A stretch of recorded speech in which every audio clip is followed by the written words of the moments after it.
لله رب العالمين والعاقبة للمتقين النار للمنافقين والجنة للمؤمنين والصلاة والسلام على سيد المرسلين وعلى آله وأصحابه الطاهرين وأمهات المؤمنين أجمعين أما بعد فأعوذ بالله من الشيطان الرجيم بسم الله الرحمن الرحيم من يتق الله يجعل له مخرجا ويرزقه من حيث لا يحتسب ومن يتوكل على الله فهو حسبه إن الله بالغ أمره قد جعل الله لكل شيء قدرا صدق الله العظيم وبلغنا رسوله النبي الكريم النبي ونحن على ذلك لمن الشاهدين والشاكرين والحمد لله رب العالمين.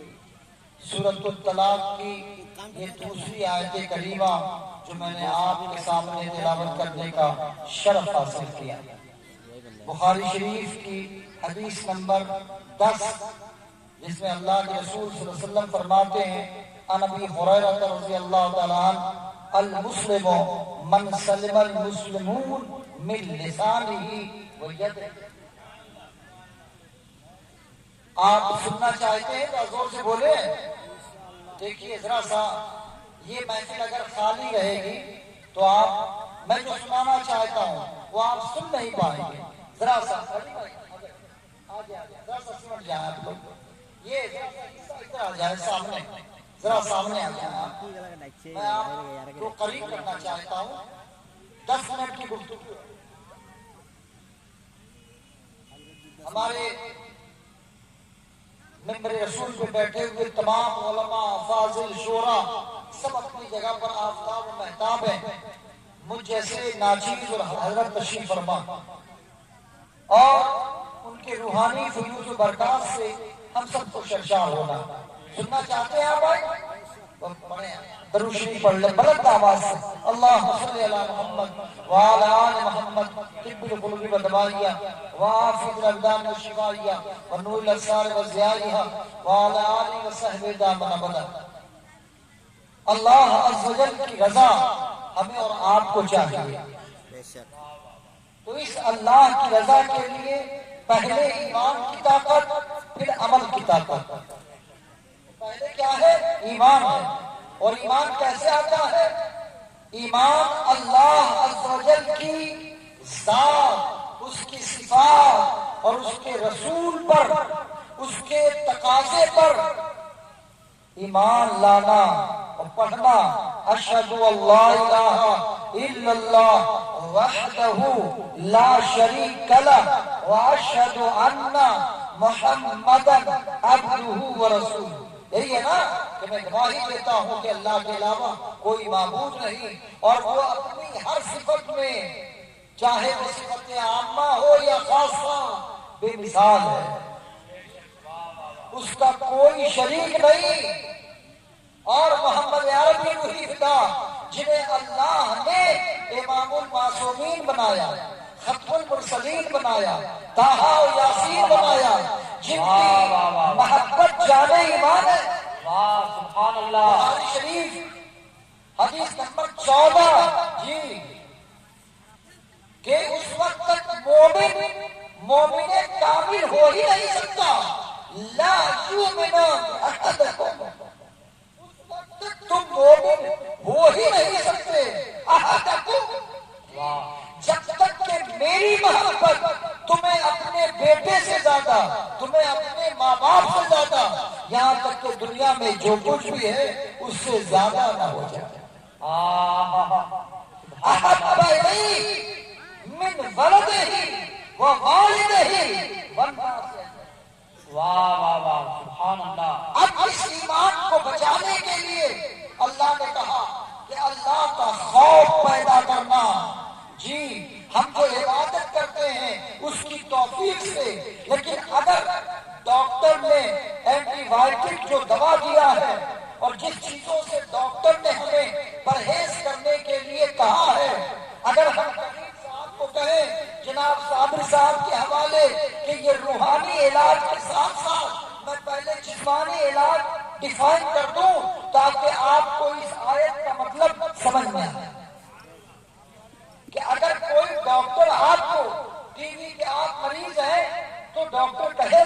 کہ آپ زندگی میں کبھی کیلا اور دہی نہیں کھا سکتے، کھیرا نہیں کھا سکتے، اس لیے کہ ٹی وی کے مریض کو ٹھنڈی چیز اتنی ہی ہانیکار ہے کہ وہ بلغم اور بڑھا دے گی۔ اب وہ دوا چاہے لندن سے کھائے یا امریکہ سے کھائے، لیکن اگر وہ کہتا ہے کہ بھئی دہی تو اللہ نے حلال کیا ہے، ہمیں کون منع کر سکتا ہے؟ ہمیں تو ٹھنڈا پانی اللہ نے جب حلال کیا ہے تو آپ کون ہے منع کرنے والے؟ ہم کیلا اللہ نے حلال کیا، ہم کیلا بھی کھائیں گے، ہم جناب دہی بھی کھائیں گے، ہم ٹھنڈا پانی بھی پیئیں گے، تو کیا اس ٹی وی کے مریض کو کوئی دوا اثر کرے گی؟ بولیے نہیں۔ ٹھیک اسی طرح اللہ نے کہا ہے عبادت کی تجارت وہ لوگ کرتے ہیں جنہیں اپنی عبادت پر شیطان فخر اور غرور ڈال کر گناہوں کے عمیق گہرائیوں میں ڈال دیتا ہے۔ اہل تصوف اور بزرگان دین کی ہاں عبادت کی تجارت نہیں ہے۔ اگر آپ نیک بننا چاہتے ہیں تو بس ایک کام کیجئے، گناہوں سے اپنے آپ کو بچا لیجئے، خود ہی آپ نیک بن جائیں۔ نعرہ تکبیر، نعرہ رسالت، من یتق اللہ یجعل لہ مخرجا، جو اللہ سے ڈرا ظاہر ہے وہ جان رہا ہے کہ نماز اہم فریضہ ہے، مگر اس نماز نے ہمیں اگر شیطان کے جناب عمیق گہرائیوں میں ڈال دیا کہ نمازی ہم اپنے آپ کو سمجھنے لگے کہ ہماری پیشانیوں پہ کالے دھبے آ گئے، ہم اللہ کے ولی ہیں، ہم نمازی ہیں، تو ہم آپ کو کمتر سمجھنے لگے۔ ہم نے رمضان کا روزہ رکھا، روزہ کیا رکھا کہ جناب روزہ ہی کو کھا گئے۔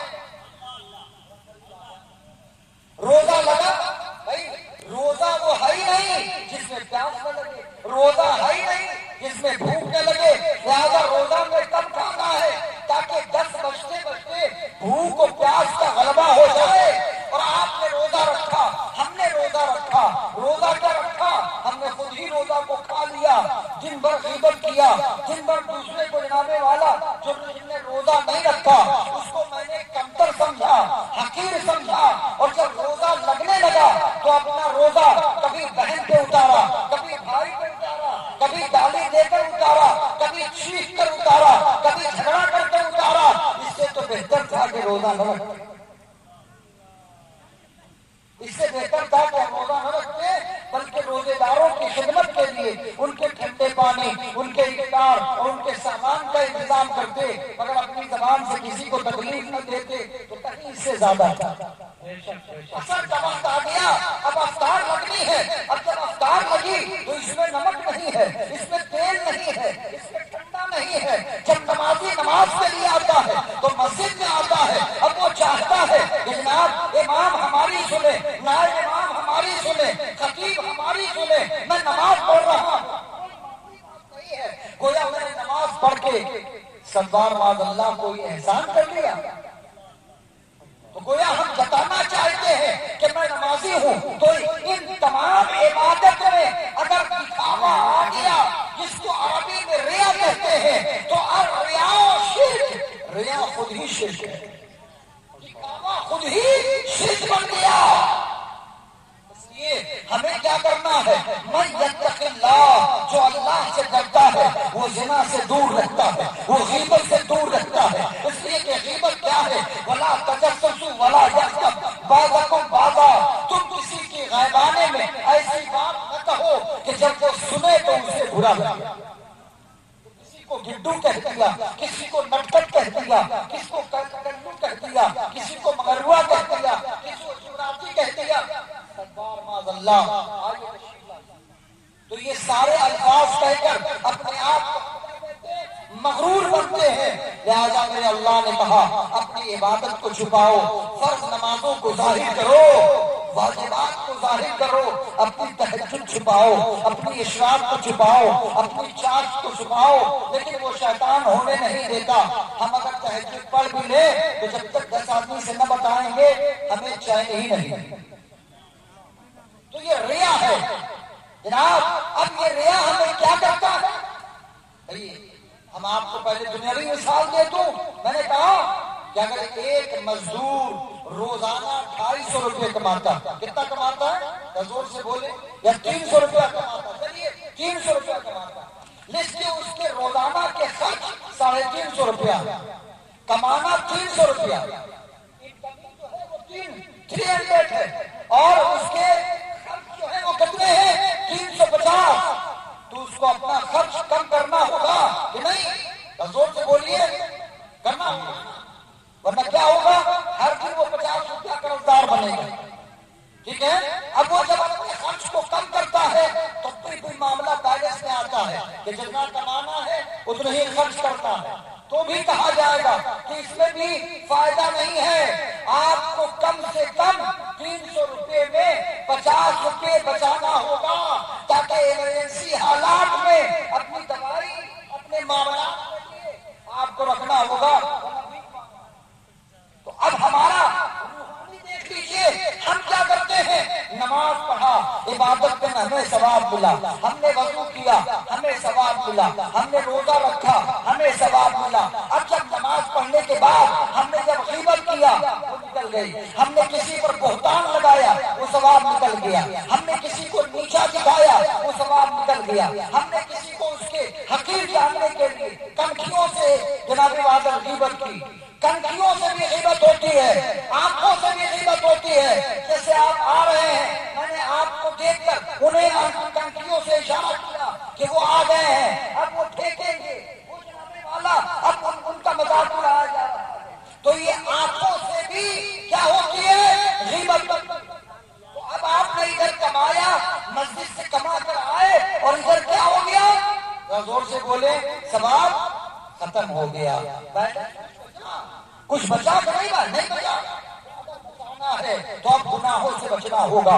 جو گناہوں سے بچے گا وہ تھوڑی سی عبادت، صرف فرائض، واجبات اور سنن مؤکدات، اگر وہ صبح کی نماز میں 2 رکعت سنت پڑھ لیتا مؤکدہ اور 2 رکعت فرض، ظہر میں وہ 10 رکعت پڑھ لیتا، 4 سنت مؤکدہ، 4 فرض، 2 سنت مؤکدہ، عصر میں 4 فرض پڑھ لیتا، مغرب میں 3 فرض، 2 سنت مؤکدہ، عشاء میں 4 فرض اور 2 سنت مؤکدہ اور 3 واجب، اگر اتنا کر لیا اور اس میں کسی کو اپنی زبان سے تکلیف نہ دیا، المسلم من سلم المسلمون من لسانه ويده، المسلم من سلم، وہ مومن ہے جس کی زبان سے ایک مومن محفوظ۔ سبحان اللہ، سبحان اللہ۔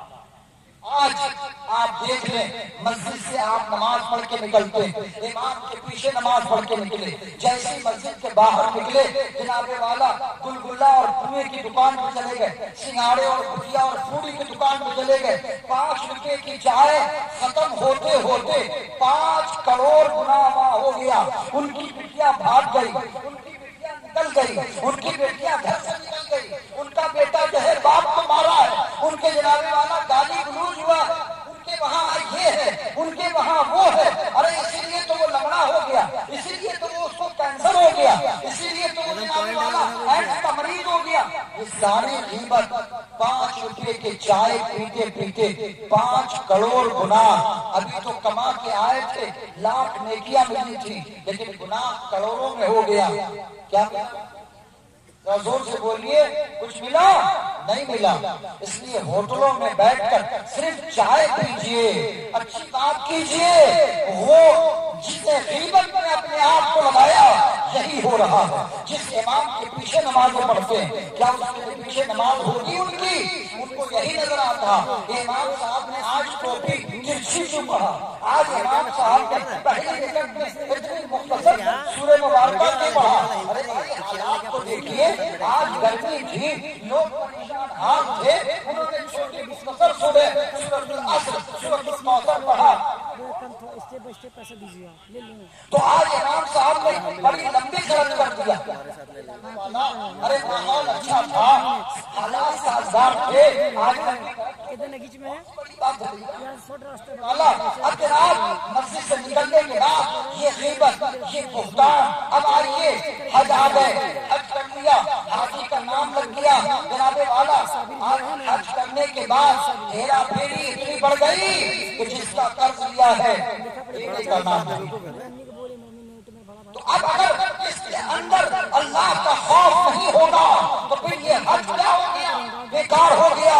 اس لیے کہ حج کے لیے یہ شرط ہے کہ وہ عرفات میں اللہ نے اپنی خطائیں معاف کر دی ہیں، آپ کی خطائیں اللہ نے معاف کر دی، اللہ نے اپنا حق معاف کر دیا، اللہ نے سردار معاذ اللہ اشہد ان لا الہ الا اللہ اپنا حق، اور مزدلفہ میں اللہ نے بندوں کو معاف کر دیا۔ جب آپ نے سر حلق کرایا تو ایسے رہے جیسے آج ہی پیدا کے بعد آپ ہیرا پھیری ویسے ہی کر رہے ہیں، تو وہ حج باقی رہا۔ زور سے بولیے، زکات دیا اللہ کی رضا کے لیے، لیکن وہ زکات میں بھی ڈنڈی مار دیا آپ نے، ڈنڈی مار دیا جانے والا۔ یہ ساری چیزیں آج ہوتے ہوتے کیا ہو گیا؟ ہمیں اللہ پر بھروسہ ختم ہو گیا۔